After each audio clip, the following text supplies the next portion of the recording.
Hi friends, ఈ video నచ్చినట్లయితే like చేయండి, సబ్స్క్రైబ్ చేయండి.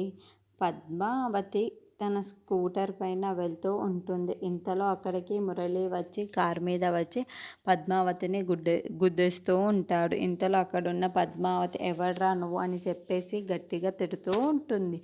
ఆ మాటలు వినగానే అక్కడున్న మురళీకృష్ణ బయటికి వచ్చి నేనే అని చెప్పేసి అంటాడు.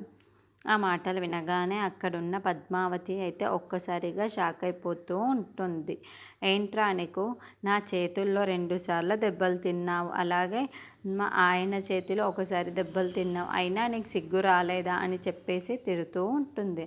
ఆ మాటలు వినగానే అక్కడున్న మురళీకృష్ణ అయితే ఏంటి ఎక్కువ మాట్లాడుతున్నావు, అయినా నీకు ఎవరిని చూసుకొనే ఇంత ధైర్యం అని చెప్పేసి అడుగుతూ ఉంటాడు. ఆ మాటలు వినగానే అక్కడున్న పద్మావతి అయితే నాకు నా భర్తను చూసుకొనే ఇంత పొగరు, నా కుటుంబాన్ని చూసుకొనే నాకు అంత ధైర్యం రా అని చెప్పేసి అంటుంది. ఆ మాటలు వినగానే అక్కడున్న మురళీకృష్ణ అయితే ఒక్కసారిగా షాక్ అయిపోయి పద్మావతి వైపుకు చూస్తూ ఉండిపోతాడు.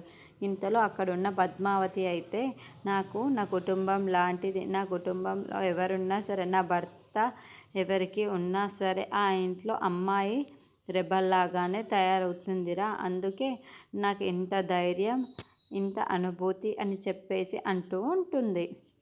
ఆ మాటలు వినగానే అక్కడున్న మురళీకృష్ణ పద్మావతిని చాలా కోపంగా చూస్తూ ఉంటాడు. ఇంతలో అక్కడున్న పద్మావతి అయితే మా ఇద్దరికి ఎంత మంచి ఫ్యాన్స్ ఉన్నారో తెలుసా, మా కోసం ప్రాణాలైనా ఇచ్చే ఫ్యాన్స్ ఉన్నారు తెలుసా, మేమిద్దరం ఎప్పుడు కలిసి ఉండాలని ఆలోచిస్తారు, అలాంటిది నువ్వు కాదు కదా, నీ తలలో జైజమ్మ వచ్చి దిగినా సరే మమ్మల్ని విడదీయడం కాదు కదా, మా మధ్యన చిచ్చు కూడా పెట్టలేవు అని అర్థం చేసుకో అని చెప్పేసి తిడుతూ ఉంటుంది. ఆ మాటలు వినగానే అక్కడున్న మురళీకృష్ణ ఏంటి దీనికి ఇంత పొగరు పెరిగింది అని చెప్పేసి అనుకుంటూ ఉంటాడు. ఇంతలో ఉన్న పద్మావతిని అంటుంది, నువ్వు మా ఇద్దరి మధ్యలో చిచ్చు పెట్టడం కాదు కదా, నువ్వు ఏమీ కూడా చెయ్యలేవు, అది గుర్తుపెట్టుకో, ముందు అది గుర్తుపెట్టుకొనే మాతో మాట్లాడు అని చెప్పేసి గట్టిగా వార్నింగ్ ఇస్తూ ఉంటుంది.